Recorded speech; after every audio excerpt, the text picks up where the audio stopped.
Yo, Kimmy here. It's been a while. I've been busy a bit, and since Ocarina of Time Remake trailer has already dropped a month ago, I wanted to talk about it.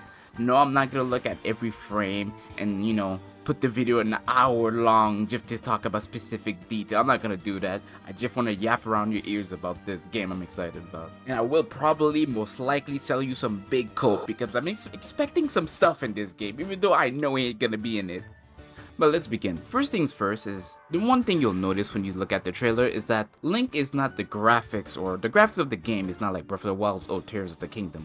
And while people would disagree, oh thank gosh man, I'm really happy we're not using those graphics again. Like, it works well for Breath of the Wild and Tears of the Kingdom, but I did not want that for Ocarina of Time at all. And this is not like a Wind Waker situation when it came out. I'm talking about, like, every time I imagine Ocarina of Time, look at the 3DS or Hyrule Warriors. Those two games are like how I associate Ocarina of Times aesthetically to me personally. It's kinda hard to explain it, but it shouldn't be as cartoonish as Breath of the Wild or as realistic as Twilight Princess. It's like that soft spot between a Final Fantasy game, I guess, or how he looks in Soul Calibur. I don't know. At least right now we don't have much to go off of besides his big head in the bed, which could be, changed later on. We'll see. There's also an interesting thing about design as well, because Link's tunic is not the same obviously. There's some swirl patterns in it that could be like Kokiri symbols, I'm not sure, but I really like that. Yeah, his tunic looks like it's made out of grass, and I kinda like that as well, because these are kids, okay? So they're gonna pick up anything to make stuff up. They're gonna take branches, seeds, whatever they have, they can put their little hands on. As for the other races, we don't even know how they look like right now, at this current time. But if we talk about the Zora real quick, I don't know if they're gonna look like the ones in Tears of the Kingdom and Breath of the Wild, where you see they're kinda tall, at least some of them are tall, minus Bifa, but I would like them to look like the ones in Majora's Mask, where there's this fat Zora that doesn't even look like a Zora. I forgot his name, but he was playing the drums, I think. But I don't know if they're gonna look like these people, or, I just don't know how they're gonna look like, so I'm curious. But the only thing I'll say is that for Ruto, maybe we can add a crown or something. I don't really mind, I guess, as long as they look good, I guess. Yeah.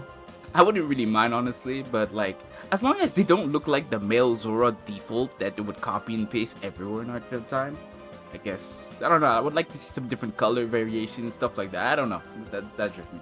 Because when you go to Zora's domain, you see Ruto's fat father and Ruto herself that they look the most different. But the Gorons, I don't think how you could change them. They would just either look great or scary as heck, honestly. Daruna, I don't know what you would add to change them, but the one actual character I would like to change is Daruna's son, who's named Link as well, because, you would think that someone who's been named after the hero would look a bit different, or at least, look like an actual character. Heck, you don't even need to change him all that much. You could just give him a red tunic on his head. Not a red tunic, sorry, a red hat, or cap, or whatever that thing's called.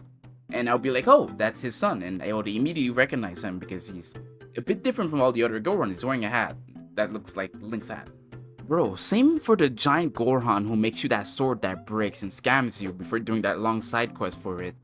You could make him look cooler, I guess. I'm not really sure, but like I said, him looking like any other Goron with no difference at all is pretty damn funny, so we'll see. As for the Gerudo, I have no clue how they'll look. Will they look skinny as they did back then, or they're gonna be as buff as in Tears of the Kingdom? But when I'm looking at Nibiru's model in the 3DS, she was kind of fit still. Like, she wasn't skinny bones. She had muscle. She was, ripped, kinda. If not as ripped as Robosa, because she's a giant Amazon at this point. But yeah. I know there was this video with Skitty and Otterok talking about how the Gerudo is racist or blah blah blah, and honestly, I don't really, this is not targeted to me, but like, if their designs could be better to help them like during the desert and stuff, I don't mind. So I just don't mind. Look, we don't have a single ounce of gameplay at this current time, but I'm not gonna lie to you, after having the 3DS version of Ocarina of Time, I do not want a 1-for-1. Might be an unpopular opinion, but I do not want a 1-for-1. We already have the original Ocarina of Time and the 3DS that plays exactly the same. I don't want the remake to play the same. Maybe similar, obviously, like how RE4 is kinda similar to 4 Remake, but it doesn't play the same way when you're fighting the enemies, since, they're a bit smarter in 4 Remake, you're a bit more heavy-weighted when you get hit. I don't know what I want, honestly, if I'm being honest. It's just I don't want a 1-for-1. All I know is that after the 3 first temple as you do as a kid, when you're an adult, it would be nice to do them in any order. I know there's already something like that, but that's only people who already played the game before who knows where to go. And someone new starting is just gonna listen to Navi and do that shit as she tells them to, you know? But yeah, until we actually see gameplay and how it's played, even though I would like to have some, you know, Twilight Princess skills in there, like those moves, but the enemies can actually fight back, it would be awesome. But until we see something, I'll leave it like how it is. And this is the part where I'll say this is my biggest cope. Like, this is the biggest cope I'm about to say right now. Because look, I really love Ocarina of Time, okay? And after playing 7 Remake Original, and playing through, well, 7 Remake, and seeing how Rebirth is, I really think, even though people do not like Rebirth or Remake that much compared to Original, I don't know if it's elitist, I don't care. There's one thing to take away about the Remake project is that they greatly expanded on the towns. What I mean by expansion is that everything they put in the game originally gets bigger, like it's more developed like they did with 7 Remake. When you talk to certain NPCs now, it feels more alive, you know, they're actual characters that talk back and shit. Like, let's say if I use the Kokiri for example, we both know that Link was raised by the Kokiri. We don't know who he was raised by. It arguably would make sense as Saria because Saria is very close to Link, and we see that, you know, they're best friends. But remember, Link is Hylian, so obviously he was a baby toddler who needed to be watched by the Kokiri group. Maybe Miru was jealous that everyone was giving attention to Link, so he invented the no fairy slur. And that's why, you know, they've been picking on him or whatever, you know, it makes sense. I don't think the original Ocarina of Time tells you he was raised by Saria, but it just makes sense it would be her, you know, it adds up. You don't understand how many things I want to be better. Navi can be an actual character and be like emotional instead of just being an objective marker. Sheik in the manga used to work for Ganondorf to keep it low key. We could see what she was doing during those 7 years, you know? I would like to see stuff like that.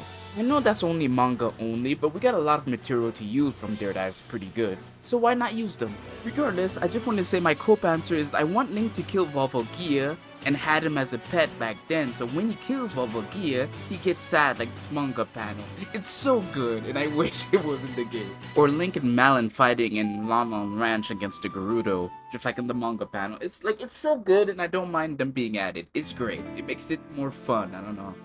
You get to see more of the characters, and it makes it more fun for everyone involved. I don't know, I like seeing, it's like what I'll give to Tears of the Kingdom is that you see Sidon in the group and they have their own stuff going on. So seeing more of the side characters, I really wouldn't mind because I love these characters. Like, I don't know if it's realistic or it's a cope, but I want to see more of the characters. I want to see more of the world. I would like to see more of everything if possible. And the one thing I'm actually curious what they're gonna do is that now that we're in a post Tears of the Kingdom, in terms of like release, not like timeline or anything, we're going back to Ocarina of Time Remake, obviously, and are we suddenly gonna have the Hayu statues should be everywhere now? I'm very curious about that. Because it's been a damn while we talked about the 3 golden goddesses, besides in Echoes of Wisdom, which they actually talk to Zelda back, which is pretty damn cool in Echoes of Wisdom. I'm gonna tell you that. That was pretty cool about that game. But for Ocarina of Time, will that suddenly just be in the background like the usual? I can't wait to see stuff. I really can't wait to see more. But until we see more, I can't wait for this game, honestly, because it's Ocarina of Time, bro. It's like one of those first game I touched as a damn kid, bro. Didn't even know what I was doing, but I was just playing it, minding my own business, you know? But yeah, the thing I want this game to be is like, every time I see Xenoblade fans get a new game, they always cook up some theories and like, oh, and they get excited. And most of the time, those theories are kind of right because, you know, Xenoblade is a pretty big franchise and it connects to Xenogears or Xenosaga. Well, they're technically in the lore as well. So the fact that they can be happy and get what they want is good. But why don't they do the same thing for Zelda, bro? They do not want to touch nothing with Ocarina of Time. They don't want to give us what the Xenoblade fans are eating. And that's what I'm jealous about these Xenoblade fans, bro. They get what they want for their game. Look at the hero's purpose. That thing is a love letter to Ocarina of Time as a whole. Everything about it, including Majora's Mask. So I know it's not gonna get acknowledged, obviously. I'm not gonna cope that much. But having the Sheikah statue, mention it a bit in some silly way, then exploding in the sky I would appreciate that. You know, just acknowledge it a little bit, a little nug. Regardless, Regardless, Ocarina of Time is a special game, and I just want it to have be the biggest love letter to Ocarina of Time itself. It would be really damn great. And I think I showed enough cope and many stuff I don't know what I was talking about, but yeah. Until next time, thanks for watching. Oh, and I forgot to mention the Great Fairy design. When I used to be a kid, I used to be scared of her, but now that I am a man, please keep the design the same. You can make it hotter though.